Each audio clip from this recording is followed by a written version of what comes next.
This conference will now be recorded.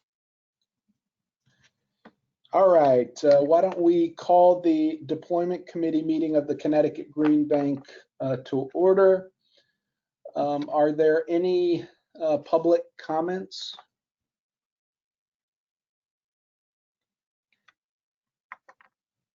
Okay, hearing none, let's proceed to the consent agenda. We've got one item on the consent agenda, Resolution 1 in the meeting materials. This is referring to the meeting minutes of February 27th of 2020. Before I pose the resolution, let me just provide a quick update on some of our other items. We did provide materials in, provide a memo in the materials with regards to transactions under 500,000 and no more in aggregate than $1 million that the Green Bank staff can approve. These are all projects consistent with our fiscal year 2020 budget and comprehensive plan. They were 5 staff approved CPACE transactions totaling $625,000. So by providing the memo and reporting it out, the queue clears and the staff will continue to review and approve transactions, and we will report out next time. The second report out is with regards to loan losses. Hey, Brian, it's Matt. I'm sorry, just to, I don't know if it was just me, but in the board effect, the 2 memos wouldn't open for me. It's not a big deal, but I don't know if anyone else had that problem. Okay. Yeah, I'm looking at them now. Both memos. I see the meeting minutes and the proposed loan loss framework. Okay. You know, let me have Cheryl take a look at that, Matt, and we'll send them out, but we'll definitely have it fixed here in board effect.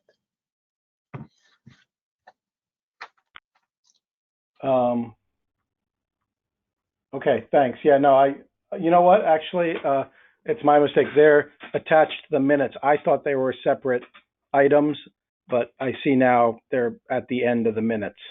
They're all rolled into one document. Gotcha. My mistake. I was looking at them using the chapter view, and okay. Gotcha. Okay. The second document refers to the loan losses. We're going to talk about that framework here today as it applies to our subsidiaries, but this is for loan losses that apply to the Green Bank. So the staff has the ability to review and approve of loan losses below $100,000 and no more in aggregate than $500,000. Through Q3 of fiscal year 2020, there have been no loan loss restructurings or write-offs. We are going to report out at the June board meeting on June 24th what we're experiencing with regards to restructurings and write-offs as a result of COVID-19. I've seen a few residential write-offs, but the team is working away on restructurings. Overall, knock on wood, not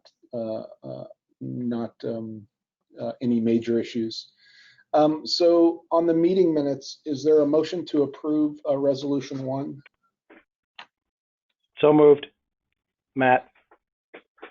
Is there a second? I second, Lonnie. Great. Any questions, comments? No. Okay, is there all those who approve, say aye. Aye. Not approved? Abstentions? Okay, great. Okay, so moving along here to agenda item number 4 on the proposed loan loss decision framework and process for subsidiaries.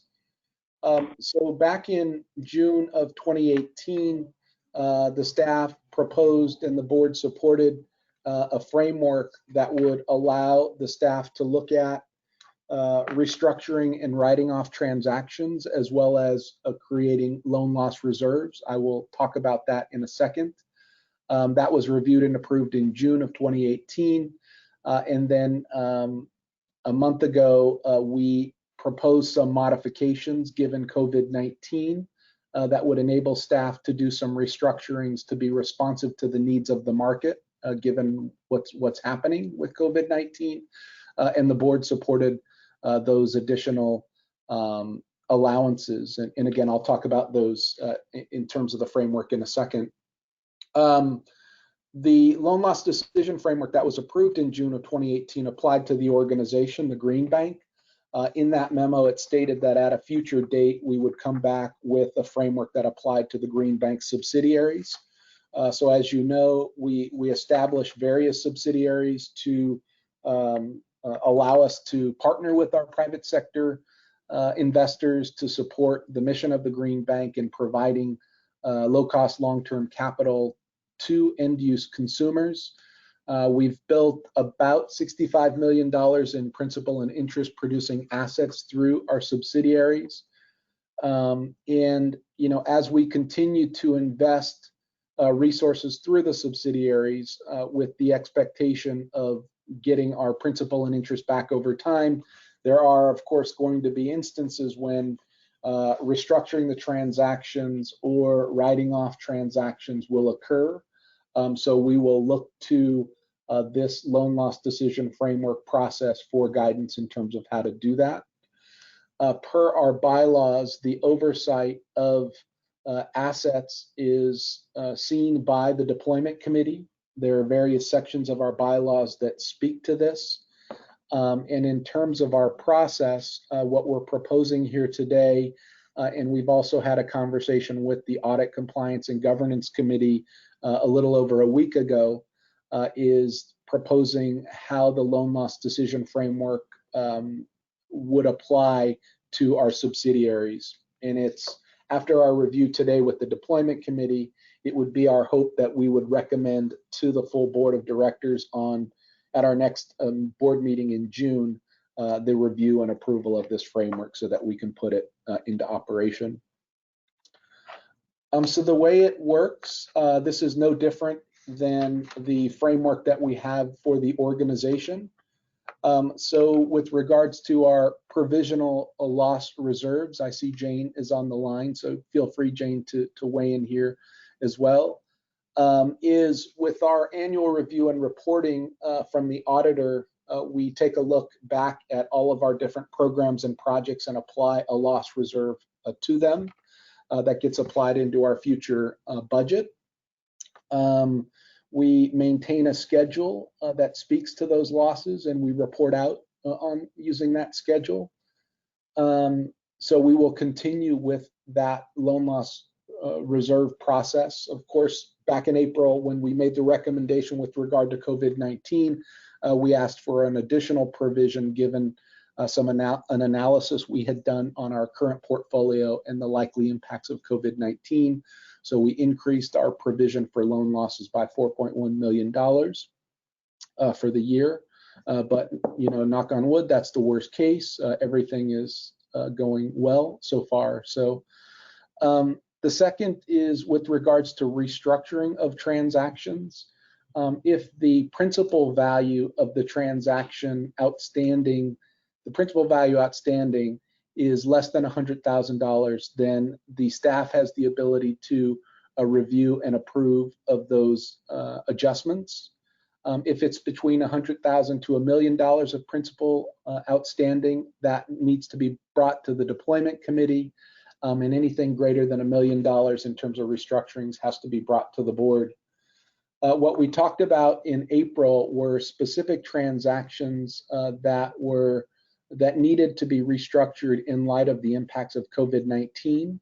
So what we agreed to was the staff's ability to review and approve of transactions really that are consistent not only with less than $1 million, but there are some exceptions for transactions that have outstanding principal balances greater than $1 million. And those would be, I'm just pulling up our memo here. Let's see, so those would, notwithstanding the proposed $1 million staff approval limit above, Given the strength and security of the asset class, staff approval specific to the following programs can be for any amount of principal outstanding. So our CPACE transactions, CPACE with the Green Bank Solar PPA on them, and the Green Bank Solar PPA projects for municipal, housing authority, or school districts. So those were exceptions that you see in that final box there, that if these restructurings were needed for those types of end users or those programs, that the staff has the ability to review to restructure them. And with regards to write-offs of transactions, anything less than $100,000, the staff could review and approve of write-offs. 100,000 to $1 million has to go before the Audit, Compliance, and Governance Committee, and anything greater than $1 million to the board. So this framework is consistent with the framework of the organization. It's no different. And with respect to all the requirements that are laid out in that framework in terms of calculations, documentation, reviews and approvals, reportings, it would follow the same process. And it's our expectation, again, that we would come back in June and the team would discuss how this is going with regards to COVID-19 related restructurings. Sorry, that was a lot, but any questions, comments on that proposal? Brian, it's Matt. I have two. One is just the same comment I made at the ACG committee.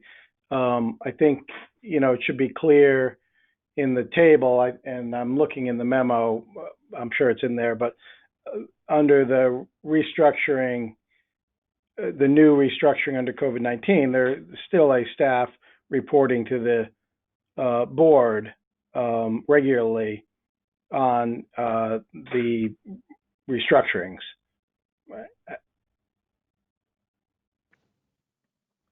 That's right. And Matt, what I can do is go back into and redline the document on that reporting. And for the June meeting, we will report out, and same thing in July. Yeah, that's fine. I mean, I just want to make sure. And then two, I didn't see it in the memo, but I guess based on our conversation the last time, the restructuring is, not going to affect the principal. It's just going to be the term or other terms that can be adjusted or restructured or forbeared on. So, just as long as the understanding is those, it's going to be commercially reasonable terms. We're not going to end up with terms that are, 50 years or something like that in the restructuring, I assume. That's correct. Bert, do you want to provide a quick overview of that? Yeah, no, that's correct. Can you hear me? Yes, Yep. Bert. Okay. Yeah, that's correct, Matt. It's forbearance, not forgiveness. And so for the commercial customers, it's being the facilities or the loans are being modified with a time value adjustment, meaning there's an interest accretion, which is at the same contract rate that exists in the contract today, and so we're made whole on that basis.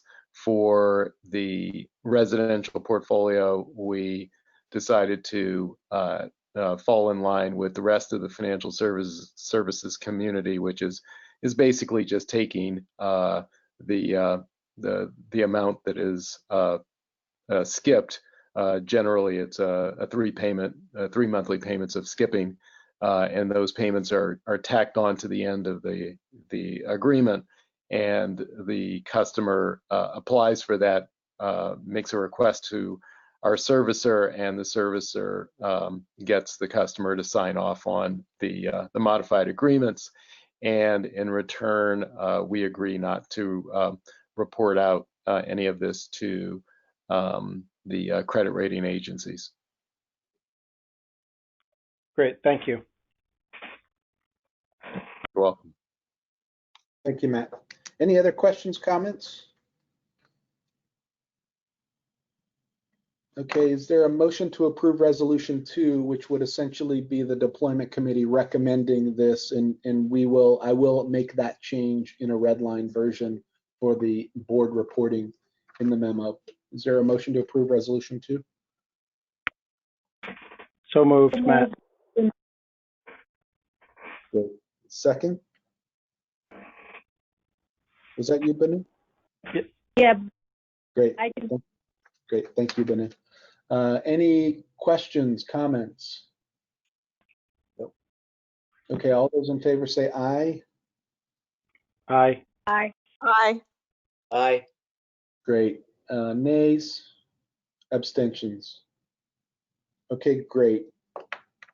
All right, so we're going to transition here to Mackie Dykes, who's going to provide an overview to the deployment committee of a program we have called Solar Map. All right, Mackie. Great. Thanks, Brian. Good afternoon, everyone. This is Mackie Dykes, Vice President of Financing Programs.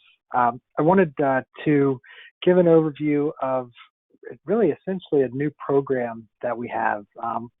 It's really not a new product, but a program that we built to promote one of our existing products, the Power Purchase Agreement. We're not looking for any approval or anything today, but again, just wanted to, in your position, the deployment committee, bring you up to speed on these efforts and get any comments or guidance that you might have. So it's called the Solar MAP program, the Solar Municipal Assistance Program. Next slide, Brian. So this came out of our work with the state for the set of pilot projects that we've been doing with them. Through the course of that, the Green Bank stepped in not only in a financing role, but helped in a sort of solar development role, project development role. We did feasibility studies, we procured incentives, we went out and secured the contractor, and as we went through that process, and sort of looked at the municipal market and the projects we'd done there, we realized that municipalities in many cases faced somewhat similar hurdles, and that financing was not the biggest or even really an obstacle that they'd gotten to the point of thinking about for solar projects. That just getting to the point where they would even consider financing was too much for them to take on, and that it requires securing technical expertise, it requires time, which a lot of towns don't have, especially some of the smaller ones, and it requires the ability to find good and trusted partners to get you through the process. So we decided, we'd overcome a lot of those barriers with what we built for the state. So we tried to build out an offering for the towns that did a similar thing, and Solar Map was born. So this, what you're looking at, is sort of our marketing, customer-facing slides. So we present it as really a sort of white glove, handhold effort to walk them through the path to get to a solar project. Next slide. And what we do is, first we identify them and get their interest. We started by going through Sustainable CT. We reached out to their member, or Sustainable CT reached out to their member towns to let them know about this resource. And from there, we initially get a list from the towns of all their properties that they are interested in even thinking about putting solar on. So that ranges from wastewater treatment plants and high schools, so big, massive users, all the way down to concession stands in the park and the dog catcher's office, and everything in between those two. So we get that full list. It's ranged from one project to 100, one address to 100 addresses, and we do an initial screen on it just from a desktop review.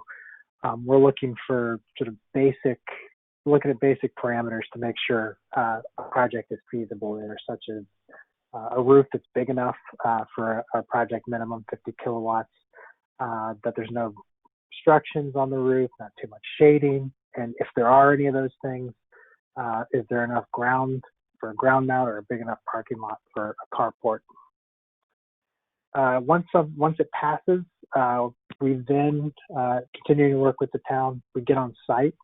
and we get electric bills, we get electric supplier contracts, and we'll develop a system design based on all the information we collect and come up based on that design with what the production would be. We estimate PPA rate, and then we come to the town and present that to them. And at that point, ask them to sign a letter of intent with us to join the program for whichever project that they like. And whatever they pick, we then go out and run an RFP to procure the EPC, the engineering procurement construction contractor. We also secure the ZREC. And once we do all that, we've got final pricing or all the inputs for a PPA. We come back to the town with the PPA and hopefully have them sign it and begin construction. Next slide. Now, there's a lot of work in there that we aren't accustomed to doing or have the ability to do, a lot of the technical work. So we ran an RFP back in 2019, early 2019, and selected CSW Energy, which is a Connecticut company that came out of when Green Skies was initially bought. Several of its senior staff left and founded CSW. So we've been working with them to do the technical work that's involved with developing these projects. The program so far it's relatively new. We're in the, I'd say, mid stages of the process I just outlined. Brian, if you'll go to the next slide. Oh, I'm sorry. Actually, this is just an example of sort of what we do for a town and what we show to them to secure their interest. This is Branford High School, a town that we're talking to right now.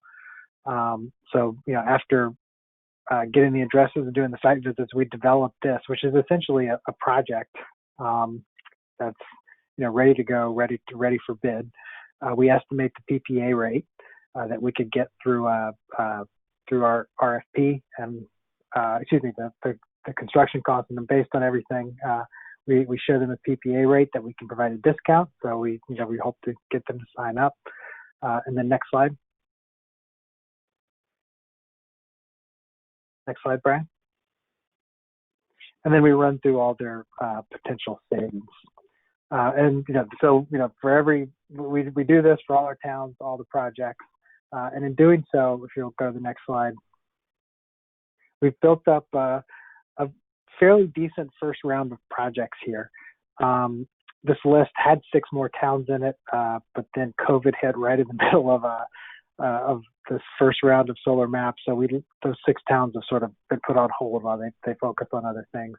But of the towns that we're still engaged with, we've got 5 that have executed LOIs. So the Branford example you just saw, they saw that for their town and they were intrigued by the possibility. So they signed up and authorized us to do the RFP and secure the incentives. So we've got, the few other towns, through the 4 other towns, were in the process of doing the presentations to Board of Education, Board of Selectmen, to secure their sign up. But we've had 100%, once we get to this point so far, 100% execution rate. So we've got 30 systems, just over 5 megawatts overall in consideration in this round. So we had set a target of 1 megawatt. So it's been a pretty good success so far. We still need to do the RFP, secure the incentives, and then get the PPAs executed and built. So we've still got a long way to go, but we're excited about the response from the towns to this. And we've got more towns at the top of the funnel that are interested in doing another round next year with the next round of ZREC incentives. There's one other sort of hook to this that we've been pushing, in addition to all the technical assistance that the town is getting and the hand holding and really what we promoted as the easiest way to go solar. We think that by aggregating all these towns, some of these are on the smaller side, Bolton, Portland, we're promoting the fact that by pooling their projects with all these other towns, they're going to achieve cheaper savings or cheaper prices to build their projects than they would have otherwise if they were to go out on their own. So kind of taking that solarized model of aggregating demand to achieve better pricing. So, we'll hopefully that'll pan out when we do the RFP, but we certainly hope that that'll be another benefit of the program. So if there's any questions or comments, I can take them. I know we're running right out of time here, but again, just wanted to bring everyone up to speed on this new program. Don't want you to be surprised if you saw it out there in the world, or if in your conversations with munis, if you want to mention it as something that the Green Bank can do to help them. We'd love to start any new conversations. Mackie, it's Matt. I'll jump in. This is, I think, a great idea. Anything that makes it easier for municipalities. They do struggle with everything you said. And the two questions are: one, is CSW then acting essentially as an owner's rep? And two, how does our constituent industry feel about this? Do they feel we're competing with them, or do they feel as long as they get a shot at the RFP, this is just drumming up more business? On the first, DSW is not, I wouldn't call them exactly an owner's rep. They don't have a contract with the town, and they're not, their scope is not to look out for the interest of the town. I mean, our contract with them is project oriented, so they do, the more projects we do, the more they get paid. So, they're almost like a sales and technical team for us. I mean, that said, they are engineers. They are they are putting their name and brand out there. So we do. I don't see them. We chose them because they're they're not a typical just like marketing firm that's just going after the sale. But we're not promoting them as an owner's rep to the town.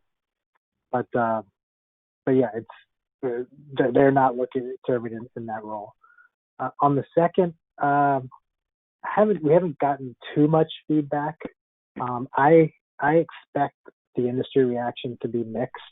I think the traditional EPC contractors will like it, and the opportunity to bid on projects that one would not have happened anyway, most likely, and two, if they did, they would have been done by a contractor that typically has their own financing, so the EPC would not have got a chance at it.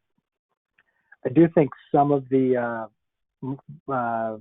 more integrated contractors might see it as competition. I have had conversations with one or two of them. Evan Frank, their mindset has been that the municipal market is so picked over that the easy stuff is done, and that they're not really trying to get at the stuff that we're unearthing here. So that, coupled with the fact that we consciously don't start conversations with towns that have done solar on their own in the last 2 years with a private developer, our feeling is we've demonstrated that you have the ability to get projects done without this assistance with the private market. So, we don't need the program. And the fact that we're, if we uncover that there are any other conversations going on with private developers, that, we back away from it, because again, our goal is not to compete with them, but to make projects happen that wouldn't happen otherwise. I think that we'll be insulating ourselves to the extent possible from the criticism we'll get from that second part of the market, if any. Okay, great. Sounds like you've thought about it. That's great. Mackie, this is Lonnie. I know that Branford has enjoyed a AAA bond rating for the last several years, no matter who's in charge. It's a very well managed town, and so I'm just wondering, is that a prerequisite when you're engaging with these communities? No, it's not. I think it's certainly nice from our finance team and IPC's perspective. We'll be signing the PPA, but it's not a requirement. Okay, so I see Groton So you have Groton in there, who's always been a little iffy Mhm. in a management context. So are we okay with that? I mean, we're sort of helping them go through the process. Mhm. We're not vulnerable, I guess is what I'm asking. Not yet. I mean, what if, we do get to the point of PPA execution, then, IPC and the Green Bank, because, our PPA fund with is housed within IPC now, we'll definitely be looking at the credit quality of the town to make sure we're comfortable with it. But I don't know that, correct me if I'm wrong, since you see more of those PPA deals, I don't know that we've turned down any municipalities because of credit issues, but it is certainly something we'll be looking at before we execute the PPA. To my Okay. recollection, we haven't turned down any for any credit reasons. Okay, thanks a lot. And Branford's been great to work with. Great team there. I think we put the first Trigen plant in our high school several years ago. So, there's a real enthusiasm for this kind of thing in this town, and it's a very well managed community. So I'm glad to hear that. Yes, it's a great team. All right. Any last questions, comments? Great. I guess Thank you. Just, one last comment got from my Mackie. email. Maybe, Yep. Mackie, you could think about, as this takes off, Solar Map, I think it'll be popular. Think about whether there's an opportunity to talk to these towns about deeper dives on energy efficiency while you're in there. Mm-hmm. That's a great idea. Just take a similar, yeah, that's a good point. You could take an energy audit, and instead of the solar feasibility approach we're taking here, and do an energy audit. Combine it with SCA. A good idea. I was talking to Emily earlier today, Mackie, and if you just look at the building submitted number and you net out the systems that are proposed, roughly 100 buildings, you could go back to those 100 buildings and just say, let's do efficiency on all those buildings with the SBEA. So yeah, there's some math, that, some things that people can use from this, kind of gateway to the municipality to get efficiency in. The team is starting to think about that and how to work with Eversource. Yeah, well, one of my things from having done a lot of schools and towns, I will say what I came across was it's good to talk about that in the beginning with them and start to educate them, because they sometimes use solar as a one-off project, and then later on when they take a more holistic view of their energy needs, sometimes they wish they had done that before they had done the solar, so they could take a holistic view of the cost and savings rather than having, done lighting and done solar, the two easy things, and then they're stuck with regard to the harder things. Yeah, we'll want to wrap up the savings achieved here into longer term measures with longer term paybacks on it. Right, because as Lonnie will tell you, for like a Board of Ed budget, they just lose that savings. It really doesn't roll up to them the next time they do their budget. It's just their energy line item ends up being lower. So, it's interesting to think about it in terms of trying to see if you can get some sort of, start them thinking about a capital improvement fund that leverages those savings and, educate towns about trying to do that rather than just cutting their energy line item in the next year's budget. That's great. Great suggestion. Some focus groups there, Mackie, I can see us doing. That's good. Okay, great. Mackie team, thank you for that overview. Okay, I think that was it. We had a really short agenda. Is there a motion to adjourn? So moved. Awesome. All right, everybody. Everybody have a good rest of the day. It's nice out. You Bye-bye. too. Thank you all. Bye-bye. Bye-bye.